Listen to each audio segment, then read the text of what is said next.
Bismillah, Assalamualaikum warahmatullahi wabarakatuh. Alhamdulillahirabbil alamin. Wassalatu wassalamu ala nabiyyina Muhammadin wa ala alihi wa sahbihi ajma'in. Subhanaka la ilma lana illa ma 'allamtana innaka antal alimul hakim wa la haula wa la quwwata illa billahil aliyyil azim. Sahabat yang dirahmati Allah, kita kemarin sebelumnya kita membahas bagaimana agar keyakinan kita bahwa kita dengan izin Allah bisa hafal 30 juz itu tidak luntur, tidak goyah. Dan ini modal yang sangat penting untuk kita yang sedang menghafalkan Al-Quran. Karena kalau keyakinan ini goyah bahwa kita dengan izin Allah bisa hafal Quran 30 juz, maka akan mempengaruhi juga semangat kita. Kita akan loyo, kita akan kendor juga, kita akan malas-malasan juga. Nah, maka sahabat yang dirahmati Allah, kita sudah bahas 4 poin kemarin gimana agar keyakinan ini tetap teguh di dalam hati kita. Kita masuk sekarang ke poin yang kelima. Poin yang kelima ini adalah kita menceritakan kepada orang lain target kita apa.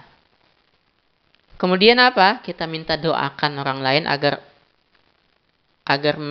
Allah memberikan apa yang kita minta, yang kita harapkan ini. Nah, ini gunanya sahabat, kalau kita menceritakan kepada orang lain ini, apa yang kita impikan, cita-citakan kita pengen menjadi seorang hamilul Quran, ahlul Al-Quran ini, maka dengan itu kemudian mendorong diri kita untuk lebih kuat lagi mencapai cita-cita itu. Ini jurus yang sering saya pakai ketika saya menginginkan sesuatu.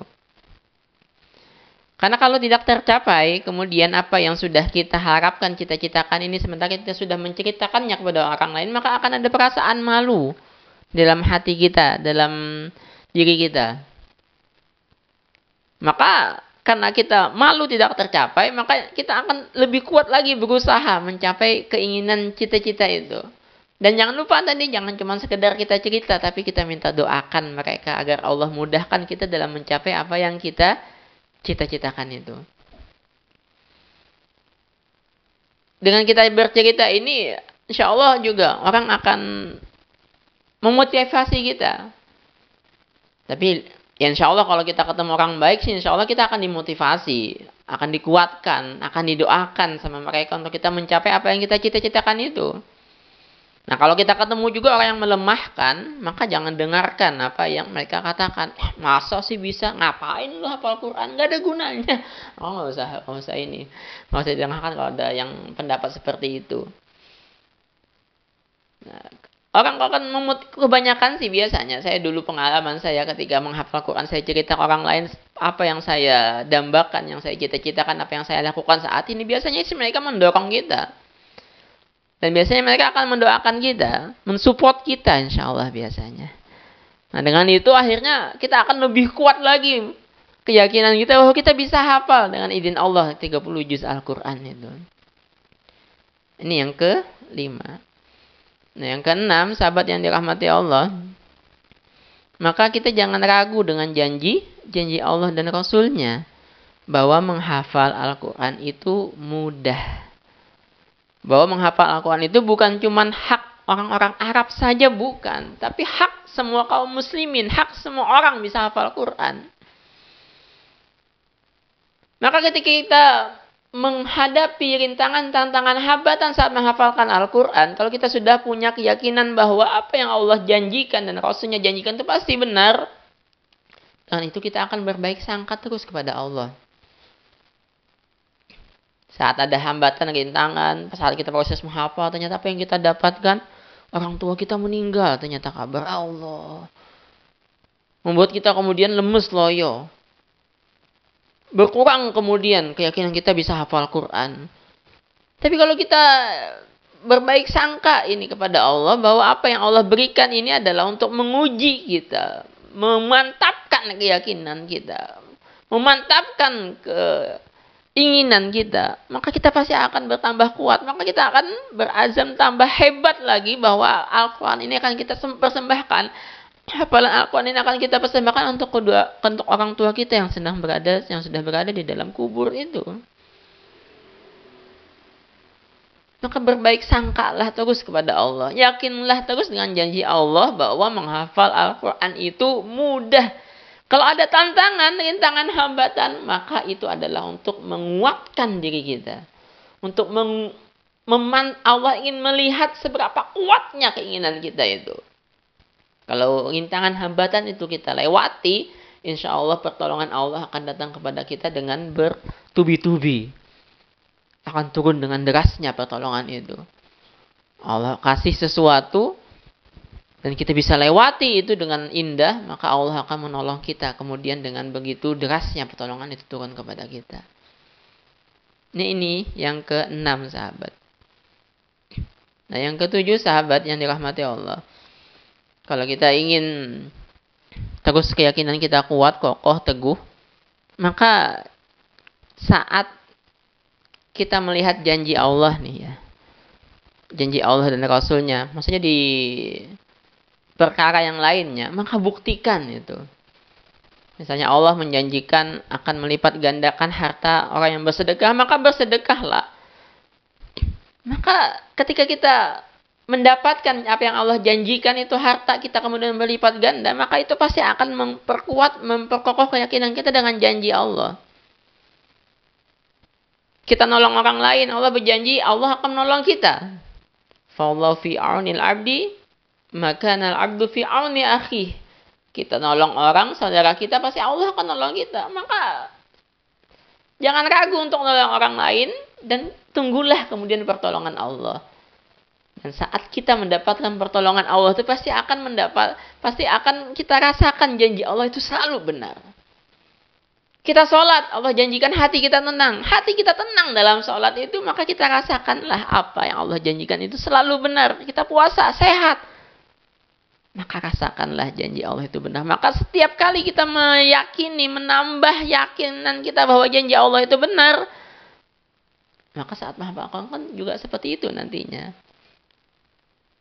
Kita akan mendapatkan keyakinan yang lebih kuat lagi bahwa janji Allah dan Rasulnya pasti benar. Walaupun mungkin saat ini kita menghafalnya agak lambat, tapi pasti benar janji itu.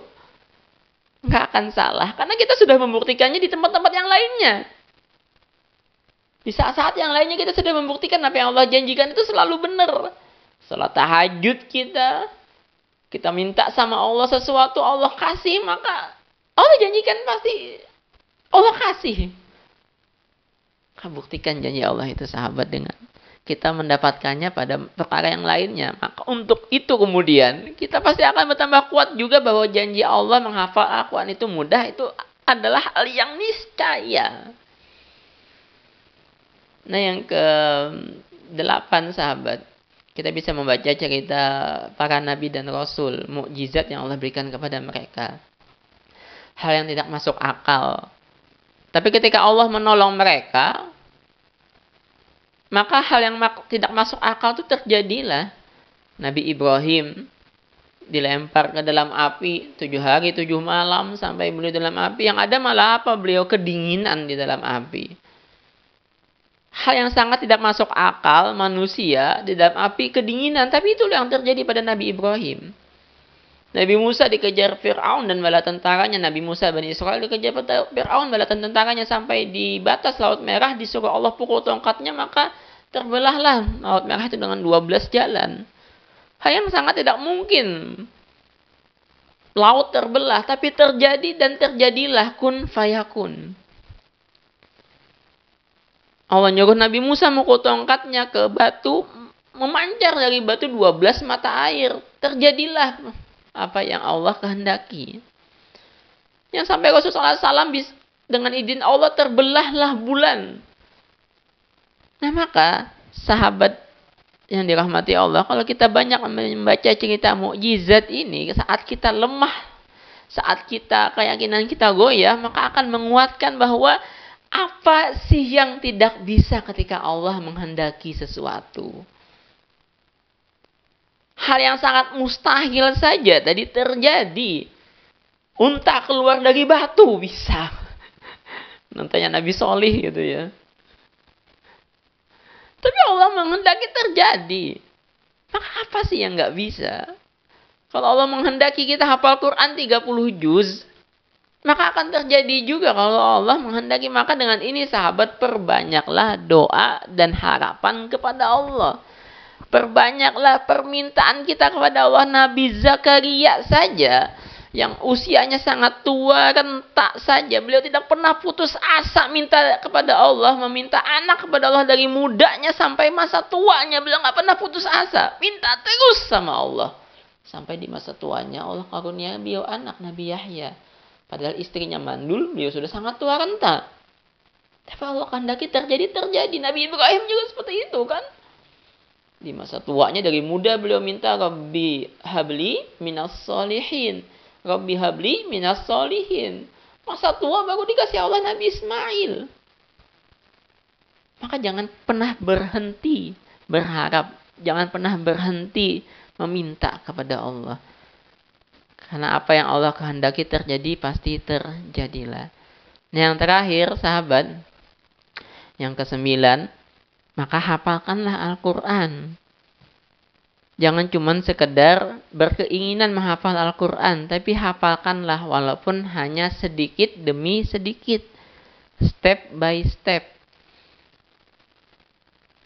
Walaupun kita bisanya cuma seayat, 2 ayat sehari, silahkan. Walaupun kita cuma bisa sebaris 2 baris sehari, silahkan. Nah, kalau kita terus-terusan menjalani menghafal Al-Quran ini, tiap hari. Jangan seminggu sekali, jangan apalagi sebulan sekali. Kalau kita terus-menerus menjalani menghafal dan mengulang hafalan, menghafal, mengulang hafalan, menghafal, mengulang hafalan, menghafal, mengulang, menghafal, mengulang, menghafal, mengulang, menghafal, mengulang, menghafal, mengulang, menghafal, mengulang, menghafal, mengulang, menghafal, mengulang, menghafal, mengulang, menghafal, mengulang, menghafal, mengulang. Kita terus-terusan seperti itu. Nanti kalau kita awalnya kurang yakin, tapi kita terus-terusan nih, kita hafalin terus, ulang lagi, hafalin terus, ulang lagi, hafalin terus, ulang lagi, hafalin terus, ulang lagi, maka insya Allah kita akan tambah yakin, tambah kuat keyakinan kita. Dengan izin Allah kita akan hafal 30 juz Al-Quran. Karena nanti lambat laun, yang awalnya kita lambat menghafal, lambat laun akan tambah cepat hafalan ini. Asal kita rutin menghafal dan rutin mengulang. Rutin menghafal, rutin mengulang, rutin menghafal, rutin mengulang. Yang awalnya lambat, insya Allah akan menjadi lebih cepat hafalan kita itu. Yang awalnya mungkin kita lambat hafal, cepat lupa, akan menjadi kebalikannya. Cepat hafal dan lambat lupa. Asal tiap hari tadi itu. Dirutinkan tiap hari. Kalau bisa di waktu tertentu, jam 3 malam misalnya, sampai jam 4 malam misalnya, jam 3 sampai jam 4 subuh misalnya kita hafalin Al-Quran itu. Kalau kita rutin tuh tiap hari itu 1 jam tiap hari, insya Allah akan menambah keyakinan kita bahwa dengan izin Allah kita bisa hafal Al-Quran 30 juz. Demikian sahabat, semoga bermanfaat. Subhanakallahumma bihamdik, asyhadu an la ilaha illa anta, astaghfiruka wa atubu ilaik. Wassalamualaikum warahmatullahi wabarakatuh.